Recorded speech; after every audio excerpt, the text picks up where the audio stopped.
Sample problem 17.10. We're going to split into an A and a B part because what we're going to see is even though it's the same chemical reaction, depending on how much material we start with, changes how we're able to solve for X.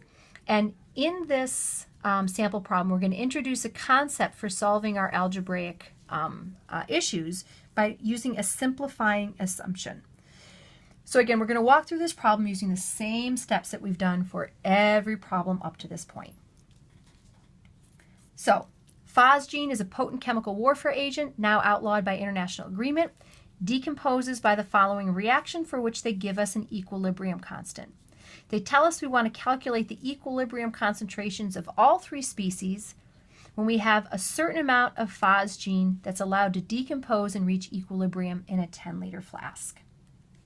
So again, keeping with the theme of using the same steps to solve all of these problems, start with your chemical equation, COCl2 gas decomposing to carbon monoxide gas and chlorine gas. Write your reaction quotient. QC equals the concentration of CO times Cl2, COCl2. We have to make sure that the concentrations of species that we have are in the right units. So for Kc, they have to be in molarity. So COCl2, and this is again an initial amount, is going to be equal to 5 moles in a 10-liter flask. And so that's equal to 0.500 molar. Again, we're not given a lot of information here, which is usually a good indication that you're going to need an ice table. So let's proceed with setting up our ice table here. We know that we have 0.5 molar phosgene, none of our products. So that means we're going to lose some phosgene and gain the same amount of our products. We know that because our reaction stoichiometry is 1 to 1 to 1. So at equilibrium, we've got 0.5 minus X, X and X. They give us our equilibrium constant, 8.3 times 10 to the minus 4th, and that's equal to the equilibrium concentrations of these species. And so that's equal to X squared over 0.5 minus X. Now we can already see here, compared to the problem that we just had, where we had kind of 2 of the same things in the numerator, 2 of the same things in the denominator, we could do this simplifying algebra where we could take the square root of both sides. That's not going to be something that helps here. Now I will tell you, you can go ahead and solve this problem using the quadratic equation. As we'll see in a little bit, you have to do it for solving that problem. But it's really a long and drawn out process, and if you don't have to do it, we'd like to find a way to avoid it.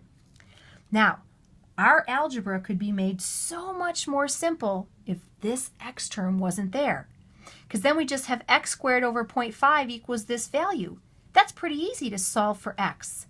It becomes complicated because we have that x value. Well, do we really have to have that x value? I mean, is it going to be a large number?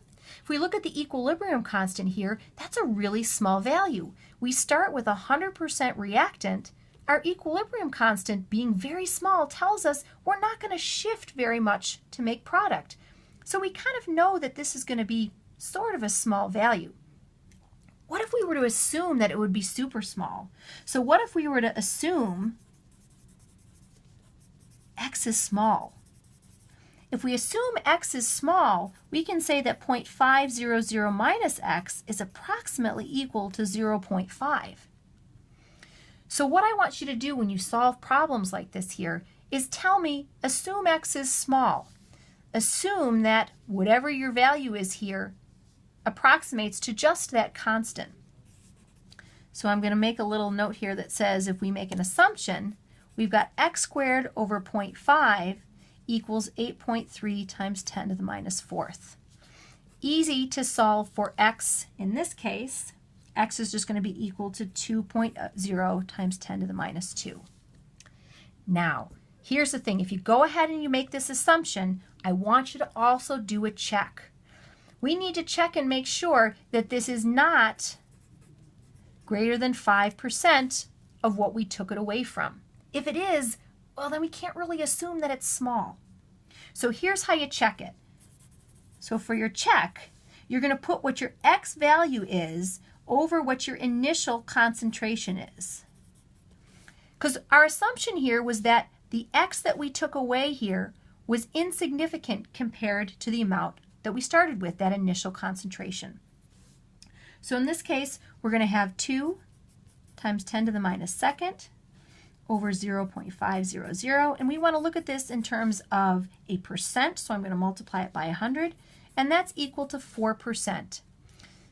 We're going to have a rule that we call the 5% rule. As long as that assumption does not account for more than 5% of what you're taking it away from, your assumption is valid. So we check out here. So that means we can use this x and put that right back into here. Okay? So our x is really equal to the concentration of CO at equilibrium and the concentration of Cl2 at equilibrium, and that's equal to 2.0 times 10 to the minus second molar. To figure out the concentration of COCl2, phosgene, at equilibrium, that's 0.5 minus x, and so that's 0.48. So we can see this only took a little bit of this away. It took 4% of it away. So we were validated in assuming that it was going to be a small value and allowed us to simplify our algebra to solve the problem. So to just kind of summarize here, the method that we use that helped us solve for x is what I'll call a simplifying assumption.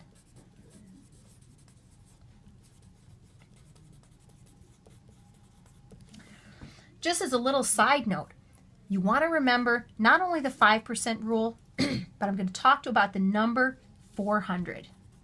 So the number 400 is really important because if you take the initial concentration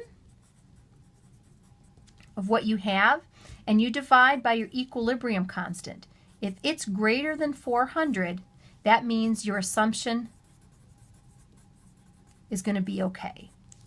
Well, let's just think about this mathematically for a second and see if that makes sense. How you're going to get a large value here is if you start out with a big pile of stuff initially and you have a small equilibrium constant that says you're not going to take very much away. So that logic kind of makes sense with our assumption. Start out with a big pile of stuff, only take a little bit away, giving you a big value here. You can make a valid assumption that what you take away is going to be insignificant. So what's going to make this value then become less than 400 where you can't use the assumption? Well, if you start out with a smaller and a smaller pile of stuff, then you're not going to be able to take some away and have it be insignificant. And or if you start looking at different reactions where the equilibrium constants aren't so small. So this allows us to move into part B of this problem, which we'll work at next, which is if you don't start with 5 moles of your material, you start with 0.1 moles of your material. We can already kind of see we're not changing the equilibrium constant. What we're doing is we're changing the amount that we start with. Now that little bit that we take away becomes more significant, such that our assumption is going to fail.